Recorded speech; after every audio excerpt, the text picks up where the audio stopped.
In this tutorial, we will implement a pets device. If you want more videos like this, don't forget to like, subscribe and share. And if you want to access the code or the assets of this tutorial or are looking for help, you can check our Patreon in the description. Let's continue with the tutorial. Hi, today we'll make the pets device. It will allow us to purchase pets which will be following us around.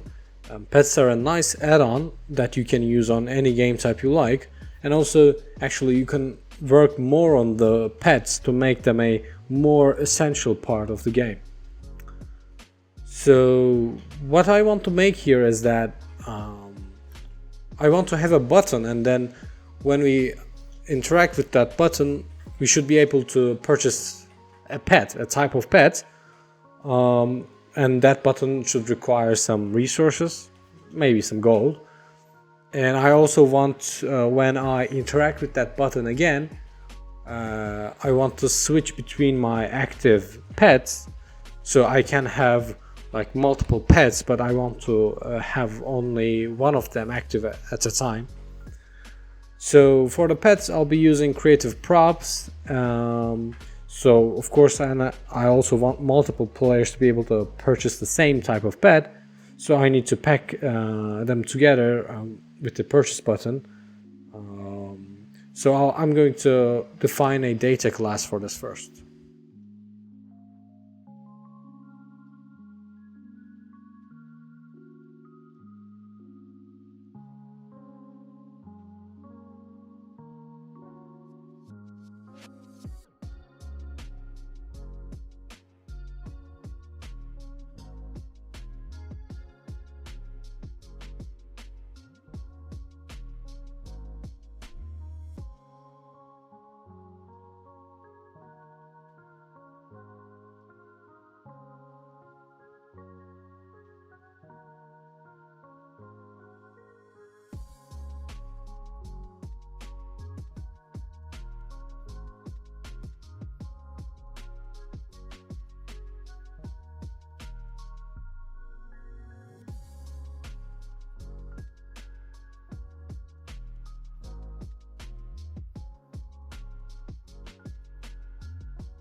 Here with the pet props array, this is a way to ensure that every player can get a specific type of a pet.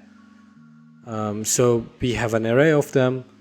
So if we want to ensure each player gets a pet of a type, we need to fill this array with a maximum. We need to fill this array as equal to maximum number of players.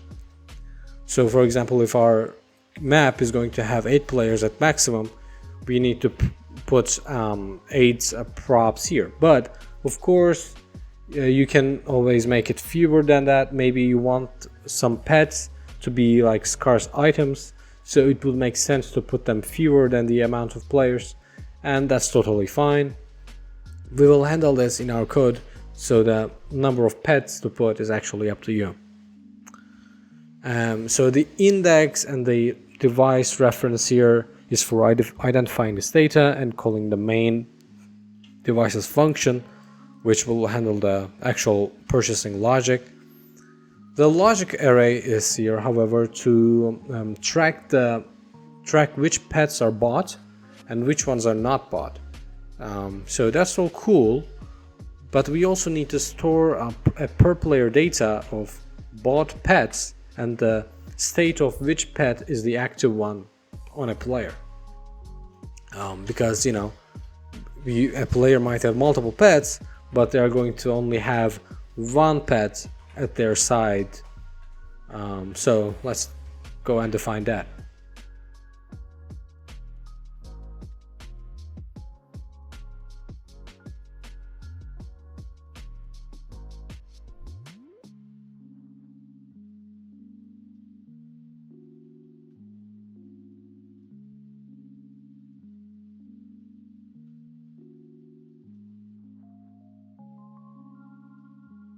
You can see that we also have a logic variable here. This is for keeping the animation state of our pet. So yes, we will have an idle animation playing for our pets. Now we can proceed with the main device. It will handle all these agent data and purchase data and stuff. So let's continue with that.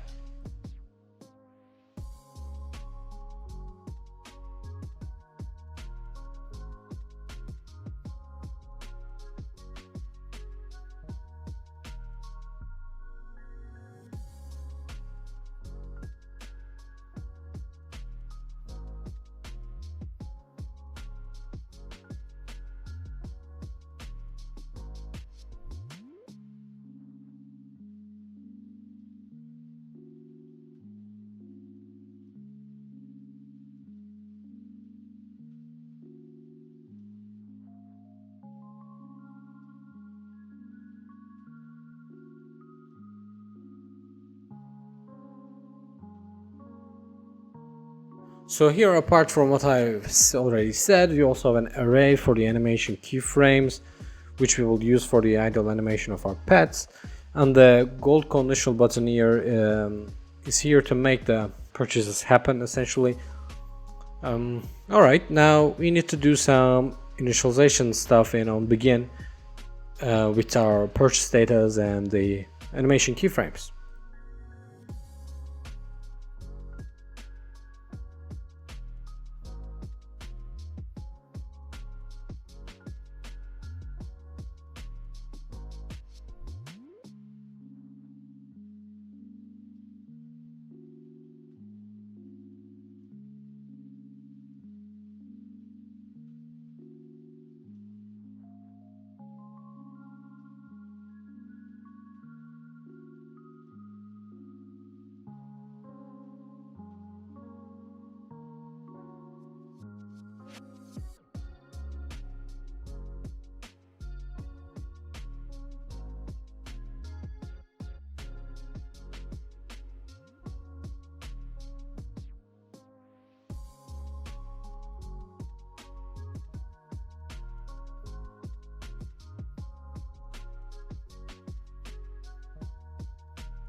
So in this nested loop here, we hide all the pet props first, and then we initialize the states of each pet purchase data, and bind the event, bind the button event here, and then we create our animation frames. We just have an up movement and a down movement keyframes.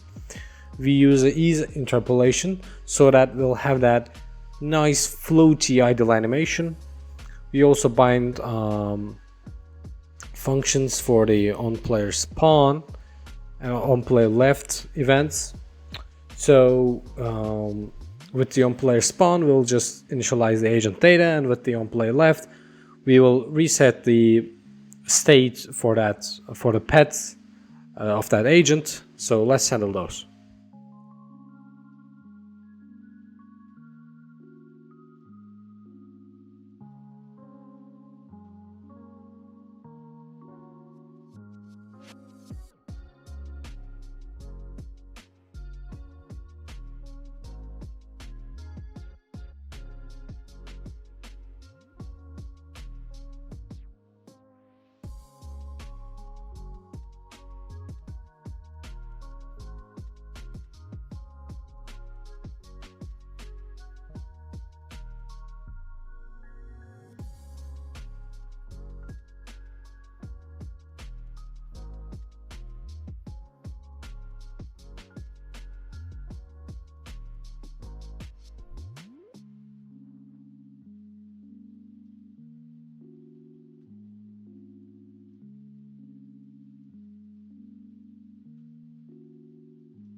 Our onPlayer left function might seem a little bit messy, but what we do is straightforward.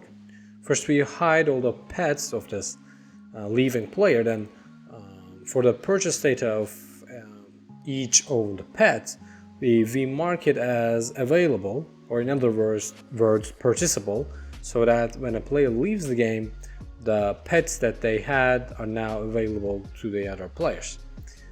Now, let's think of what we want with our pet purchase function. We want that if no pets are available, the player should not be able to purchase a pet. The player also should not be able to purchase if their money is not enough. But also, if the player already has the pet bought, we want to set this type of pet as their active or their current pet. That's also an important one, because if you don't do that, the player won't be able to switch their pets.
So in our onPet purchase function, at the top, we'll look if we can find an already purchased, if we have already purchased a pet or not. If so, we skip all this purchase sequence. But in here, we first look if there are enough pets. If not, we just return. Then we look if we have enough gold. If not, we just return. If two of those conditions are met, we would just simply purchase the pet by decreasing the player's gold, and then we mark that pet as this player's pet. And at the bottom, we hide the previous pet and then set this pet as the current pet, and by showing it, and then we also teleport it near the player. Also, we reset the animation state of the pet. Now, all we need to do is to write the following logic of the pets. So the logic for pets to follow their owner. We will do this in an async function.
So in this async loop, in our async function and this in our async loop here, we run each sleep time, so at each 0.2 seconds, and we loop each player, and if there's any active pet of the player, then basically we will enter here, and then for that pet we log if the pet is too far away. If so, we're stopping the animation and we are moving the pet basically to the player, and if the pet is close enough, we might start playing the animation again if the animation state is broken, but if not, we're just simply not doing anything.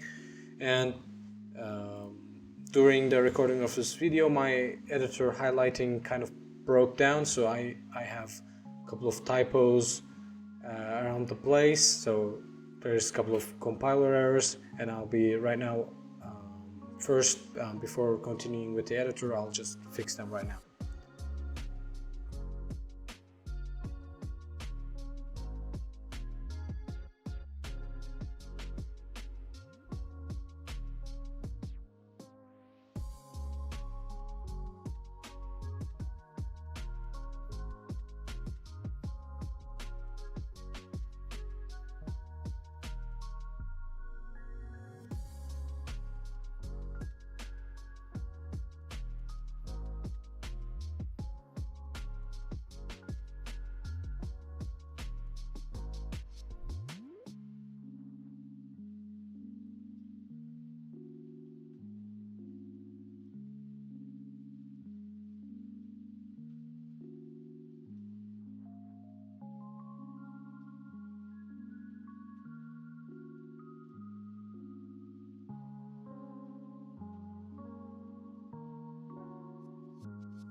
Okay, right now all the typos are gone and the code compiled successfully. So this is the finished code that we have here. So now I'll continue with the editor. So first I'll make 3 creative prop blueprints from our custom meshes here, which you can buy from our shop on our Patreon page. We have 3 little cute meshes. Then after setting them as creative props, then I'll set up a simple scene and I'll play test it.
So guys, quick notice here, I forgot to set the conditional button properties. You need to set this first item to gold and then can be used by all. Okay, that's it. So you just need to fix this. So here I'm playtesting with a friend to show you that what happens when a player leaves. So go ahead and purchase the second pet. So he bought the second pet. I put only one of this pet, so right now you see on the top left it says all pets are purchased. I can't buy anymore. So when he leaves, after he leaves, I will be able to buy the pet. So you already see that the pet is gone. And when I come here, I can successfully purchase the pets, and I can't buy the other ones because this one is 50 gold and the third one is 100 gold. I was able to buy this one because it was just 0 gold. So now if I come here and get some gold, I'm able to purchase the first one, and you see that it immediately swapped the pet. And if I come again, I can buy the third one as well, and I can just go here and activate and switch between my pets. You see that since I have already bought it, it doesn't cost any money, and you can see the nice floaty idle animation, and it follows me around all the time. So pets device is this is a nice add-on that you can add in various type of maps that you have. And that was all. To access the code or the assets of this video, you can check our Patreon. So thanks for watching. Like, subscribe and share if you enjoyed, and also leave a comment on what tutorial you would want to see next. See you later.